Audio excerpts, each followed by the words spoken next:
तो शाम में भिड़ेंगे बंसीलाल परिवार के 2 सदस्य। बंसीलाल के पोते और पोती होंगे आमने सामने। बीजेपी ने श्रुति तो कांग्रेस ने अनिरुद्ध पर खेला दांव। तो शाम तय करेगा बंसीलाल की सियासी विरासत किसकी। विधानसभा चुनाव के मद्देनजर प्रदेश की सबसे चर्चित और हॉट सीट माने जाने वाली तोशाम में अब तस्वीर बिल्कुल साफ हो गई है। रविवार देर रात कांग्रेस द्वारा उम्मीदवारों की जो तीसरी सूची जारी की गई, उसमें ये सीट भी शामिल है।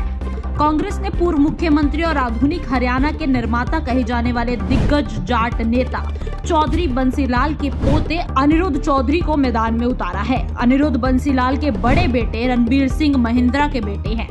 अब तक क्रिकेट प्रशासक की भूमिका में रहे अनिरुद्ध पहली बार चुनावी पिच पर उतारे गए हैं, जहां उनका सामना अपनी चचेरी बहन और पूर्व सांसद श्रुति चौधरी से होने जा रहा है। बीजेपी की ओर से जारी पहली लिस्ट में ही तोशाम सीट पर श्रुति के नाम की घोषणा कर दी गई थी। भिवानी महेंद्रगढ़ से लोकसभा सांसद रही श्रुति का भी ये पहला विधानसभा चुनाव होने जा रहा है।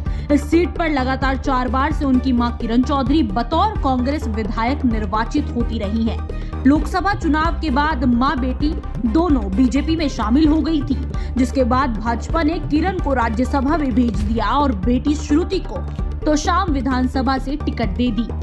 जजपा और इनेलो का कोई खास असर न होने के कारण अब इस सीट पर मुख्य लड़ाई बंसीलाल परिवार के 2 सदस्यों के बीच होती ही नजर आ रही है।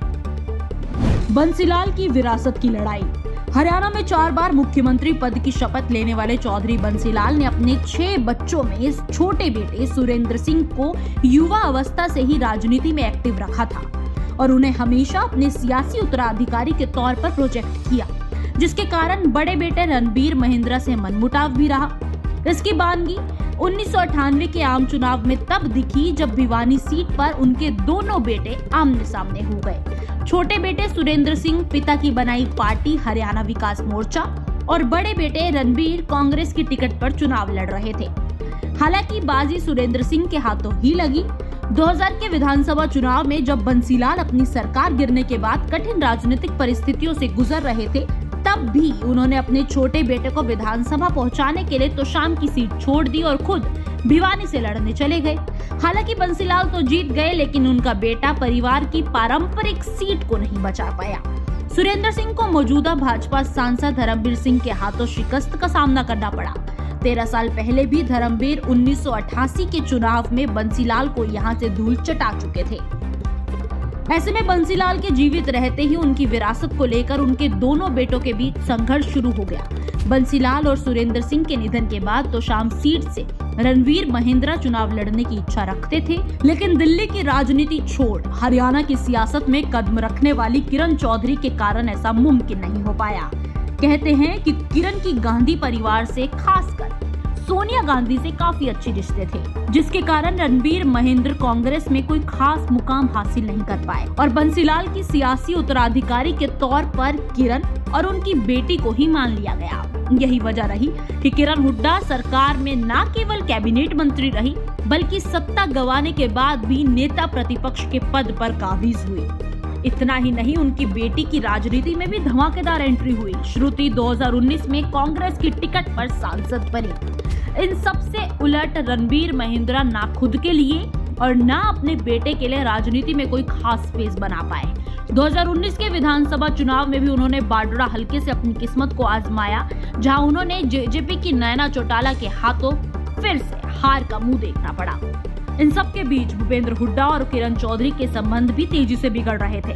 पानी सिर से ऊपर तब गया जब तमाम कोशिशों के बावजूद किरण अपनी बेटी श्रुति के लिए कांग्रेस से लोकसभा की टिकट नहीं ले पाई।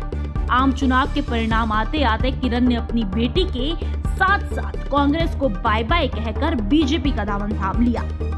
किरण के इस कदम ने रणबीर महिंद्रा और उनके बेटे अनिरुद्ध चौधरी की सालों पुरानी इस हसरत को पूरा करने का मौका दे दिया, जिसका वो लंबे समय से इंतजार कर रहे थे।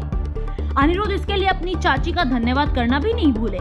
इतना ही नहीं, हुड्डा के साथ खराब संबंधों के लिए भी उन्होंने किरण चौधरी को ही जिम्मेदार ठहरा दिया।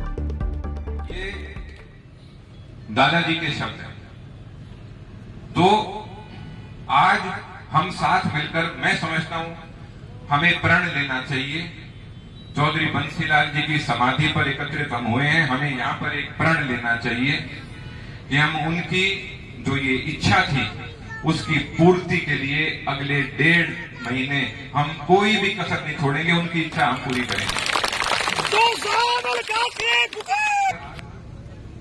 जो मेरी इस बात से सहमत हो कि हम, अब हर कोई एक बात बोलता है राजनीतिक रूप से कि हम चौधरी बंसीलाल जी के अधूरे सपने पूरे करेंगे। काम के मामले में तो जो उन्होंने सपना लिया वो खुद ही पूरा कर गए। उसके बाद जो अगला सपना उनका ये था, इसके बारे में तो कोई पूरा नहीं करने की, ये जितने भी नेता घूमा है कोई बात को नहीं करता। क्यों? इस बार साफ है कि तोशाम सीट पर मुकाबला महज चुनावी नहीं बल्कि एक कद्दावर नेता की बड़ी राजनीतिक विरासत के लिए उसके दोनों बेटों के बीच चौधर की जंग है। श्रुति और अनिरुद्ध में से जो भी तोशाम में जीत का आशीर्वाद हासिल करेगा, आने वाले समय में उसे ही बंसीलाल की तीसरी पीढ़ी का सियासी उत्तराधिकारी समझा जाएगा। ऐसा इसलिए क्योंकि हरियाणा की राजनीति में जिस तरह आदमपुर का मतलब भजनलाल परिवार है, उसी तरह तोशाम का मतलब बंसीलाल परिवार है। इस सीट पर अब तक 14 चुनाव हुए हैं, जिनमें 12 बार बंसीलाल परिवार ने ही जीत हासिल की है। ऐसे में इस बार तोशाम की जनता बंसीलाल के पोते और पोती में से किसे चुनती है, ये देखना दिलचस्प होगा। Bureau report, Punjab Kesari TV. हमसे जुड़े रहने के लिए हमारे YouTube चैनल को सब्सक्राइब करें और नई वीडियो की नोटिफिकेशन के लिए बेल आइकॉन को दबाएं। अगर आप ये वीडियो Facebook पर देख रहे हैं तो लाइक जरूर करें और ज्यादा से ज्यादा शेयर करें। धन्यवाद।